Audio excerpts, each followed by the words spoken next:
नमस्कार साथियों, स्वागत है आप सभी का। साथियों, बोर्ड एग्ज़ाम 2022 की तैयारी करने वाले छात्र एवं छात्राओं के लिए आज का वीडियो बहुत ही महत्वपूर्ण होने वाला है, क्योंकि आज न्यूज़पेपर के अंदर जो अपडेट आई है आपकी परीक्षा में इतने बड़े बदलाव की, वो मैं आपको बताने वाला हूँ।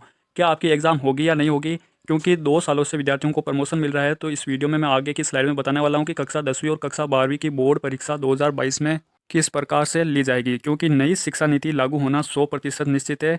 आप मानकर चलिए कि अगली एग्ज़ाम के अंदर आपको नई शिक्षा नीति के अकॉर्डिंग ही एग्ज़ाम देनी होगी। और नई शिक्षा नीति के अंदर साफ साफ प्रावधान कर रखा है कि 10वीं बोर्ड की एग्ज़ाम लेना अनिवार्य नहीं है। आप ऊपर हेडलाइन भी पढ़ पा रहे होंगे, नई शिक्षा नीति खत्म कर देगी बोर्ड परीक्षाओं का खौफ। छात्रों को बिल्कुल भी भय नहीं रहेगा कि परीक्षा हुई या नहीं हुई। जिस प्रकार 9वीं और 11वीं की परीक्षा देते हैं, उसी प्रकार बोर्ड की एग्ज़ाम कर दी जाएगी। आपको ये भी दिखाई दे रहा होगा कि 2022 के अंदर आपके रिजल्ट का तरीका ही बदल जाएगा, क्योंकि 1 साल के अंदर आपको 2 एग्ज़ाम देने का अवसर मिलेगा।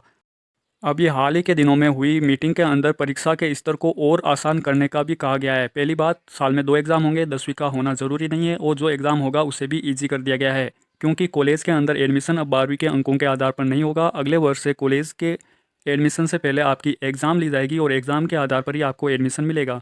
तो 12th के परसेंटेज का कोई वैल्यू नहीं है, 10वीं के प्रतिशत की भी कोई वैल्यू नहीं रहेगी, क्योंकि फिर स्ट्रीम लेने का भी लफड़ा खत्म हो चुका है, क्योंकि साइंस वाला आर्ट्स के सब्जेक्ट भी रख सकता है, फिजिक्स के साथ इतिहास भी पढ़ सकता है। तो ये थी आज की महत्वपूर्ण अपडेट। आपकी एग्ज़ाम ईजी होगी, साल में 2 होगी, और आपको डरने की ज़रूरत नहीं है। तो शेयर ज़रूर कीजिएगा इस इन्फॉर्मेशन को अपने साथियों के साथ।